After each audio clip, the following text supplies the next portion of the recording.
Hoy estamos en un nuevo capítulo de Women Lidera, un espacio creado por la Fundación Women justamente para hablar con esas voces que hoy están trayendo nuevas narrativas de cómo ejercer liderazgo en Colombia y asumiendo las grandes brechas que hay en nuestro país. Hoy súper honrada de hablar con un ser maravilloso, no más regio, me encanta. El Una que es lindo reina. es lindo. Hoy nos acompaña Juan Pish, conocido por su activismo en redes sociales, especialmente para las personas con discapacidad, la población LGTBI y los derechos en general.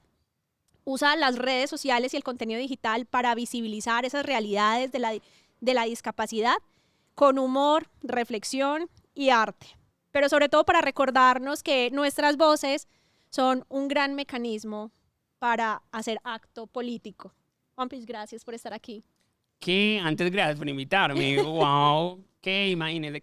¿Cuántas personas acá nos han invitado a un podcast? Pues yo me siento Acá hay varias, ya hay como 3 o yo me 4. siento muy honrada. Wow, de verdad, gracias a ti por invitarme. No, me encanta. Yo te había dicho que no le quise adelantar porque quise invitar a Juan Pish a este espacio. De hecho, le dije, te voy a contar. En el mundo de la discapacidad existen muchas personas que habitan de distintas formas la discapacidad. En mi caso, mi hermano mayor es una persona con discapacidad cognitiva. Entonces, yo crecí en un entorno donde la discapacidad para mí es muy natural, muchas brechas, muchos retos, para mí es natural unas conversaciones, para mí hablar de sexualidad, para mí hablar de romanticismo, un montón de tabús alrededor de la discapacidad, para mí es como natural. Entonces, a mí me ha costado mucho entender por qué para las personas no es como tan obvio.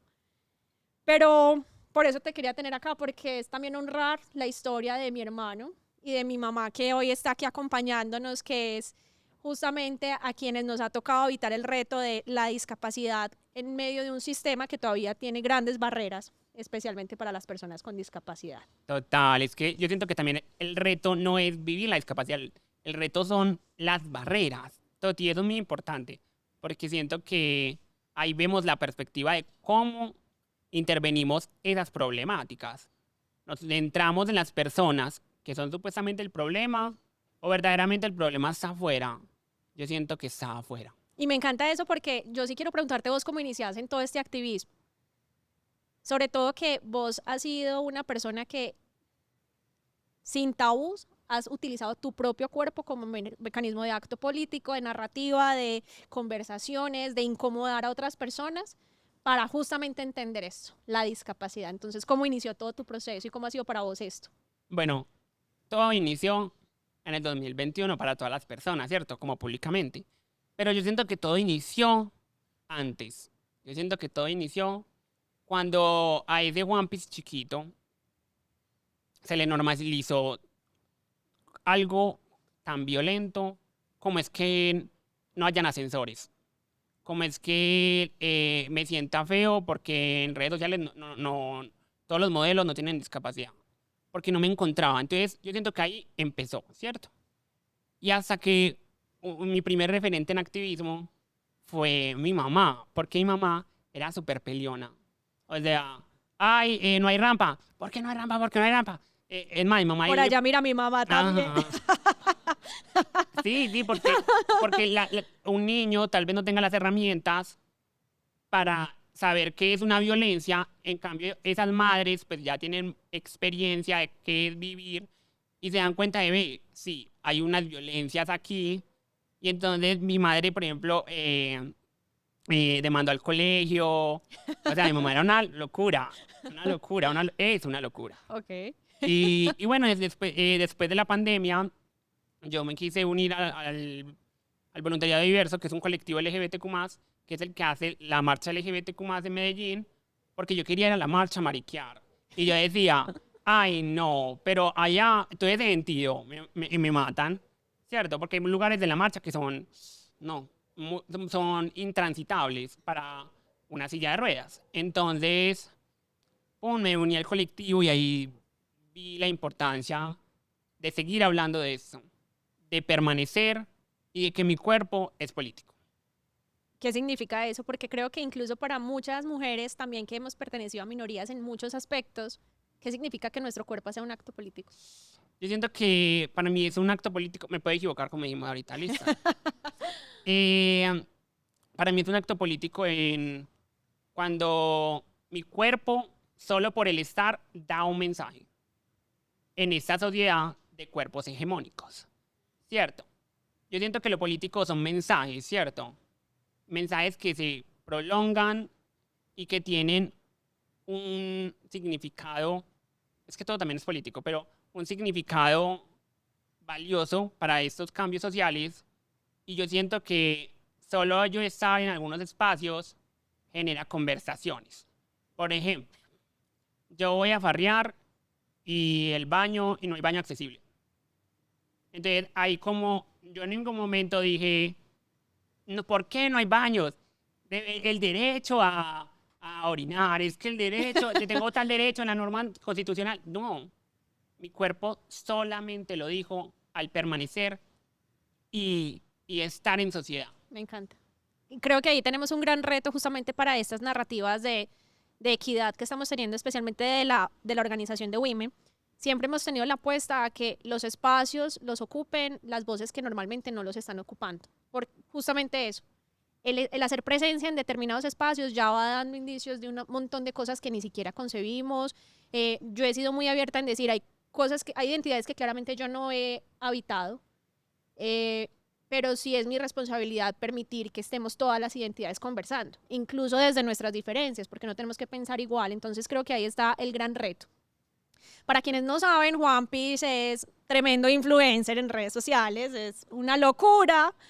Y me encantaría que nos contaras un poquito también cómo fue ese proceso en las redes sociales, cómo fue los primeros momentos de compartir, no sé, en Instagram, qué empezó a surgir cuando tú empezaste a ser una persona tan pública en redes sociales. Bueno, yo desde chiquita quería ser influencer, ¿cierto? Yo veía a los youtubers y yo decía, oye, padre, yo quiero ser como el Rubius. Yo no sé si conozcan a Rubius, si no, están muy viejitos, mami. Y bueno, entonces yo quería ser influencer y llegó TikTok, la era de TikTok, donde ser influencer era más fácil porque en YouTube te tocaba hacer videos muy largos, la edición era más difícil. En cambio, TikTok te daba las herramientas muy fáciles. Es más, usted puede editar los videos de TikTok, ¿cierto? Entonces yo veía que había gente que hacía humor negro, que no estoy de acuerdo hoy en día con ello. Pero en esa época, pues el humor negro fue una herramienta para yo poder ser influencer, ¿cierto? Por mucho tiempo empecé a replicar discursos de odio a través del humor negro. Y cuando empecé a ser influencer dije, juepucha, yo digo, seamos inclusivos, pero hago chistes donde esto no es muy inclusivo, que digamos, ¿cierto? Entonces, a costa de que quería ser famoso, hacerme burla de mi propio cuerpo y de las cuerpas con discapacidad, o porque yo quería ser famoso. Entonces, hubo un cambio a través de mi activismo en mis redes y es, vamos a hacer humor, pero es que ese humor tenga un significado de transformación y vamos a hacer activismo a través de redes sociales. Al principio fue difícil, pues porque pues, las personas que siguen el humor negro, pues no son personas muy inclusivas, que les guste la inclusión, no, son personas que verdaderamente nos ven como un chiste. Entonces tenía muchos seguidores así y entonces el cambio fue duro, fue muy duro porque empecé a recibir mucho hate.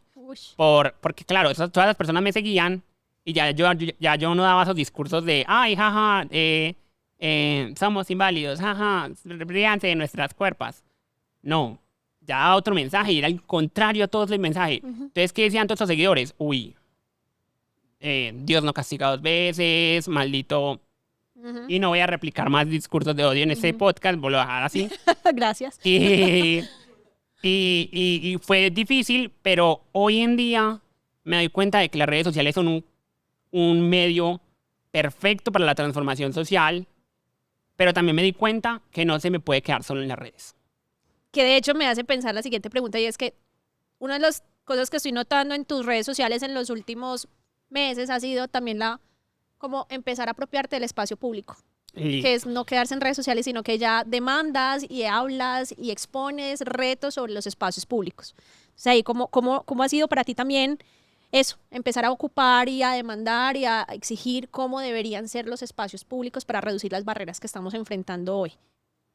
Mira, eso fue difícil, porque antes lo veía, como te dije ahorita, lo normalizaba. Ay, no hay ascensor, ya, es que así es la vida. Y cuando empecé a hacer ese activismo me di cuenta de todos los derechos que tenía y me di cuenta, este espacio no es accesible, eso no es seguro para mí. Y también me analicé mucho lo que también conlleva que no sea accesible. Es que no es solo el derecho a la libre locomoción, que es poder recorrer tu país con libertad, sino también cuando no hay libre locomoción, se anula el derecho al voto. Porque si a mí me toca votar en un lugar y es un segundo piso, también se me anula la recreación. Porque si voy a ir a una discoteca y no es accesible, pues entonces, ay, no, parceros, no vayan ustedes porque yo conmigo no. También se me anula la sexualidad. No, es que el motel no es accesible. Porque las cuerpas como nosotras también tenemos sexo. ¿Cierto? Entonces, ha sido un entorno hostil, pero también me di cuenta de eso. Muchas veces nos han dicho, el mensaje que el mundo nos quiere dar a las personas con movilidad reducida es no salgan. Pero hoy yo le digo al mundo, voy a salir. Y si usted no es accesible, ay, mi amor, para eso tengo la acción de tutela. Usted verá. Y también es eso, es como encontramos mecanismos que el sistema nos proteja. Porque, ay, amor, lo que dijimos ahorita. Yo antes subía un video, ay, es que tal institución no hay ascensor. Y se volvía viral y viral. Ay, sí, total. Pero esa viralidad no cambiaba nada. Hasta que no pusieran una tutela, hasta que no pusieran un derecho de petición, hasta que no hiciera control social. Hay que hacer veeduría. ¿Y ahí estás solo en eso o sola? ¿O tenés como personas que te están acompañando en ese proceso? Últimamente he encontrado personas que me han apoyado en ese proceso. Pero también porque he estado en otros colectivos de discapacidad. Ok. Cuando estaba solo en el colectivo LGBTQ+, no tenía ese apoyo jurídico y normativo de cómo deben ser las leyes para las personas con discapacidad. Pero, gracias a Dios, hoy en día hay eso. Y también hay algo muy bacano y es que existe la personería. La personería de Medellín me ha ayudado a hacer tutelas hermosas. hermosas. No, en serio. Uno dice, ay, no, es que un abogado todo lo que hable. Vaya a la personería. Ok. Pues no le aseguro que pueda, pues que siempre solucionen todo, pero... Pero es una herramienta que la gente no conoce normalmente. Sí, y que bueno que puedan Toti. acceder. Me encanta. Y yo no hago filas. Y la fila de la personería. La fila de la personería es una fila larga. Me encanta. Hay un tema, ya hemos hablado un poco más desde lo físico, pero también hay unos temas sociales, culturales, contextuales, un poco desde esa arquitectura del comportamiento, de las formas de actuar de las personas que siguen siendo también retadoras. ¿Qué crees que son, dónde tenemos los retos más grandes en términos sociales para garantizar un poco más esa inclusión desde lo real, desde lo diverso, desde conversarnos como pares y no generar y no replicar como patrones que antes vulneran un montón de más a las personas con discapacidad? ¿Qué nos falta aún? Mira, voy a hablar dos. Ok. Aunque hay un montón. Pero no hay tiempo para tantos. Entonces, uno es, parce, votemos por los que verdaderamente hacen cambios estructurales.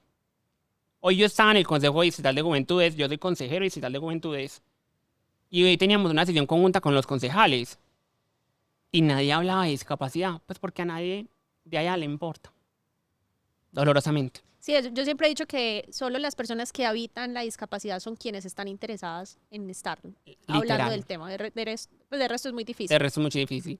Y ahorita estaba conversando con uno de ustedes, y es que todo se cambia también desde la institucionalidad. Parce, o sea, los movimientos sociales de la sociedad civil son vitales, cambian muchas cosas, pero hasta que estos políticos no hablen de discapacidad o hasta que un político de ellos no tenga discapacidad y se la mueva por ellos, esto no va a cambiar. Esto no va a cambiar, no lo va a hacer. Parce, hoy yo estaba allá y me di cuenta que era un espacio súper hegemonizado. La mayoría eran hombres, la mayoría eran blancos, la mayoría no tenían discapacidad. No, ninguno tenía discapacidad. La mayoría tiene dinero, porque el dinero también provoca... Es un privilegio también, Es ¿no? un privilegio, sí, es un privilegio. Y entonces ahí yo me daba cuenta claro, con razón, todo lo que mueven es atravesado de ese privilegio, ¿cierto? Esa es la primera. La segunda es más para ustedes, para las personas que nos están viendo, y es, tenemos que seguir habitando y investigando. Pues yo siento que aquí todos tenemos, no sé, no, bueno, iba a decir algo muy privilegiado, lo siento. Iba a decir, aquí todos tenemos acceso a Internet, Mm. no todos tenemos acceso a Internet, lo siento, pero los que tenemos acceso a Internet, a poder ir a la biblioteca, parce, tenemos que también empezar a seguir a esos creadores de contenido como yo. Publicidad política Ajá, para... sí. Sígueme, por favor, en redes sociales.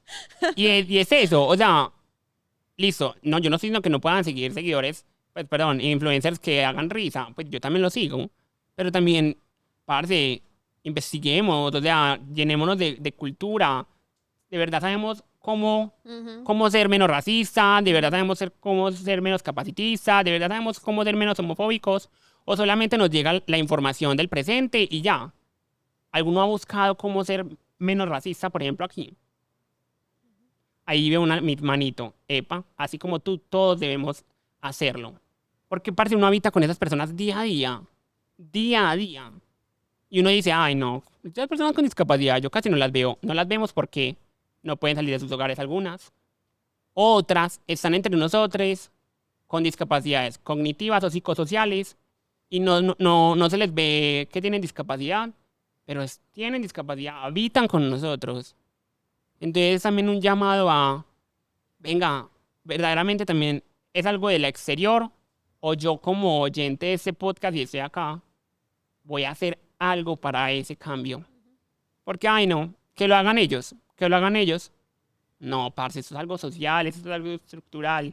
Y, y sí, Me encanta ese porque digamos que en mi proceso personal, para mí sí ha sido fundamental sentarme a hablar, incluso incómodamente, sobre las realidades de un montón de personas, porque crecí con unos contextos que seguramente también hace que yo seguramente invisibilice cosas. Y la única forma en la que yo me he cuestionado si estoy invisibilizando es cuando alguien me dice, ve, y te has preguntado eso, y uno dice, ay, fue puerca, no tenía ni idea que esto estaba pasando.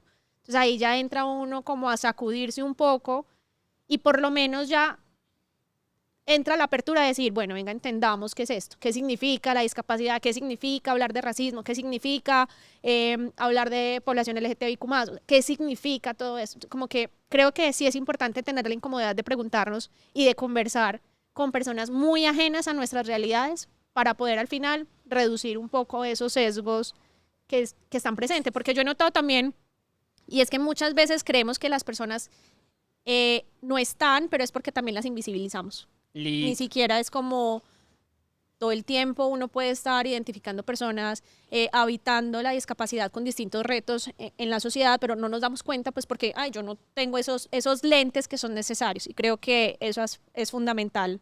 Hablando un poco de esas redes que has construido, de esos espacios que has ocupado, de esas comunidades que has construido, ¿qué pasa cuando empiezan a sostenerse en esas redes o ese activismo se empieza a conectar con otros activismos, pero que son efectivos, que permiten las conversaciones abiertas, diversas e incómodas, que terminan siendo comunidades reales, no solo como de redes, no solo de fotos, no solo de Instagram, sino que pasa cuando realmente están trabajando juntos y juntas? Yo, hubo algo muy bonito. Ay, no, voy a ponerse a hablar en silencio. No quiero que me incomoden. Chao, chao. Después me habla mía. Em, Hubo algo muy bonito y es cuando somos colectividad para trabajar y cuando somos colectividad para sostener, ¿cierto? Sostener vínculos. O cuando solamente somos, ay, sí, estamos en tal colectivo, pero solamente mientras estemos trabajando somos amics y tú te vas para tu casa con tu dolor o las violencias que estés viviendo y ya. Yo siento que hay algo muy poderoso en las colectividades que he estado, también porque vivimos violencias parecidas. Ujú.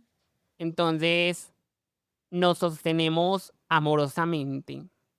Y creo que el mundo lo ha sostenido el cuidado. Sin el cuidado, este mundo no existiría. Este podcast no existiría. Y, y siento yo que también estaban colectividades demasiado feminizadas, que no quiere decir que por ser femenino tenga la obligación del cuidado, pero sí hay que aceptar que en esta sociedad las mujeres y la feminidad han sostenido esa sociedad. Ujú. Y gracias a Dios el feminismo llegó para decir, no es una obligación, sino es una decisión. Y en esa decisión yo como persona no binaria y persona feminizada, prefiero estar en entornos de cuidado. Hace poco, eh, una travesti del centro murió. Se llamaba Victoria Strauss. Ujú. Era una mujer muy poderosa. Y bueno, le quiero mucho, le quería, todavía le quiero. Y cuando murió, eh, todas las travestis fuimos al centro y nos abrazamos. Y en ningún momento fue, ay, venga, es que vamos a hacer un velatón con flyer y es que vamos a recoger. No, ahí no habían redes, ahí no habían redes sociales, mejor dicho, pero sí habían redes humanas que sostenían el proceso, que lloraban juntas. Y creo que es lo más valioso. Lo más valioso. Y yo entiendo que así debería ser todo. Parce, uno en el trabajo, aunque no tengamos contacto con esas personas, pero de verdad el cuidado de permanecer en esta sociedad. Y más en momentos tan drásticos como los que estamos viviendo, porque últimamente la polarización nos tiene dando discursos de odio a diestra y siniestra. O sea, de verdad, la polarización nos tiene, somos izquierda o somos derecha, somos arriba o somos abajo, somos blanco o somos negro, ¿cierto? Y eso yo no lo deseo, no deseo compartirlo, deseo unir lazos y que esos lazos sean de amor más allá de la economía, el trabajo y lo que genere el activismo. Gracias por eso, porque creo que efectivamente nos estamos enfrentando a un panorama complejo, donde esas narrativas de odio se están intensificando, donde cada vez hay más razones para dividirnos. Y, y es triste saber que incluso hoy muchas voces son las que están asumiendo esos costos y el costo es la misma vida. Y no tiene sentido eso. Espero que un poco también hoy quienes nos acompañan, un poco quienes nos escuchan, también decidan ser puentes. Y lo que dice sí es que terminemos siendo amor para esto, para encontrarnos, para ver desde nuestras diferencias los puntos de encuentro que terminan siendo muchísimos más que los puntos que nos separan. Entonces, duele saber que cada vez tenemos menos voces que querían ser puentes porque son por eso, por el odio que hay, pero espero que acá simplemente siga surgiendo amor y cuidado para las personas que estamos aquí. Y eso para mí es bien importante. Em, Tu público objetivo ha sido principalmente las juventudes, em, quienes también navegan retos sistémicos, retos porque cada vez el sistema complejiza un montón de oportunidades para ellos y ellas, retos para acceder a espacios, pero sobre todo retos para que ocupen una voz de liderazgo, porque se les ven como no, están muy chiquis, no, venga, es que no tienen la suficiente experiencia, no, es que aquí deberían de estar las personas que ya llevan X o Y años para ocupar estos espacios. Pero sé que muchas personas hoy, jóvenes, quieren ocupar espacios de liderazgo y lo están haciendo. Pero también quisiera saber para ti, esas personas jóvenes que te siguen, ¿qué legado le quieres dejar desde lo que tú haces en tus redes sociales? Uf, nena. Uno dice, ay, no, qué boba, uno dice cualquier cosa, pero no, nena, es Es una que el pregunta legado es duro. mucho. Pues también puede ser un poco egos pensar que siempre tenemos que dejar algo en alguien, pero creo que en tu caso sí, es que son muchas personas que te siguen. Algo debes de dejar. Sí, yo creo que mi mayor legado será lo que tú ahorita mencionaste. Hay más cosas que no son que, que las que nos separan. Verdaderamente, verdaderamente. eh, Mi legado va a ser entender que las diferencias no nos dividen, sino que nos pueden volver más fuertes. Mi legado es un legado marica, mi legado es es un legado trans, mi legado es arcoíris, jamás blanco y negro. eh, mm, Mi legado es un legado de colonial, mi legado es un legado de construido y es un legado de Latinoamérica. Porque también siento yo que mi discurso es de aquí, mi discurso no es de afuera, no soy, mi discurso no jamás va a ser colonial y en ese legado eh, mm, también amo esa diferencia, porque hoy acá nos pueden ver como muy blancos, pero nosotros somos Latinoamérica. Y Latinoamérica es mestiza, Latinoamérica es afro, y me encanta eso. Porque a veces decimos, ay, no, ¿eso qué tiene que ver con discapacidad? ¿Cómo así? Es que no hay personas con discapacidad que es un afro, es que no hay personas con discapacidad en Latinoamérica. Pues, amor, es que todo es interseccional.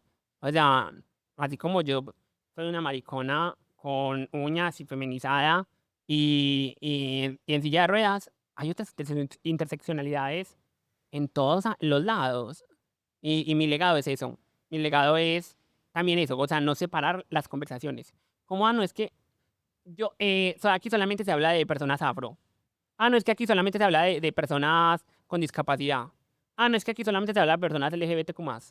No, mi legado es verdaderamente las problemáticas se abordan desde todos los lados. Pero sí es importante tener desde esas conversas esas mismas voces que habitan esas identidades. Creo que es Necesario. fundamental porque algo que ha Nada pasado para mucho tiempo, nosotros y nosotros. exacto, y eso me parece súper importante que no se nos olvide porque se ha tenido un montón de conversaciones sobre racismo, sobre población LGTBIQ+, sobre discapacidad, sin las personas que están habitando esas identidades y eso no tiene sentido. Pues por lo menos venga, hablemos. Yo soy una persona que de hecho me siento con muchas identidades y pregunto mucho, como que vení, contame tu vida, contame vos, qué significa vos cómo habitase, porque creo que yo no puedo venir a hablar de lo que yo no he habitado. Creo que eso es fundamental. Fundamental, eso es fundamental. También es un llamado Me encanta. si vamos a hablar, como tú lo dices, de estas cosas, si vamos a hacer movimientos sociales, también es un llamado a buscar conexiones, ¿cierto? En todos los espacios. Así sea. Juanpi, hizo un mensaje para cerrar este espacio y para quienes hoy tenemos público en vivo, nos están escuchando, los seres más cercanos de Women, pero hagan bulla, ¿eh? Que por lo menos sepan que hay gente escuchándonos y Sí, sí, viéndonos. como serán que esos esquizofrénicos que están Sí, hablando ahora es allá que ponen el solos. botón aplaudir. Sí, Lit. Juanpi, un espacio, algo para cerrar el espacio. Mm, para cerrar, miren, hay muchas cosas muy dolorosas. Vivir llega a ser doloroso, pero de ese dolor tiene que salir algo bonito. Yo siento que tiene que salir algo muy bonito. Esas cosas que nos han marcado hoy en día deben darnos pues, hacia dónde vamos a ir, pero también no dejarnos volver unas rocas. El mundo nos quiere fríos, el mundo nos quiere grises, el mundo nos quiere con dolor, el mundo nos quiere separados. Y yo decido permanecer desde la felicidad, desde la tristeza, desde la rabia, desde no saber, porque no siempre sé. Y en ese estar, decido estar con el otro. Oh, yo ya poco voy a decir algo después de eso. Nada, decirles gracias. O sea, Gracias. gracias. Em, A mí me quedan muchas lecciones de esta conversación y es la necesidad de seguir ocupando espacios, de seguir incomodando, de seguir conversando, de seguirnos cuestionando, pero sobre todo de seguir amando. Juanpis, fue un honor tenerte en este podcast con el cual damos oficialmente el lanzamiento del podcast de Women Lidera, que ya en este momento estará saliendo en todas las plataformas. Así que muchas gracias y los esperamos en otro capítulo de Women Lidera. Muchísimas gracias.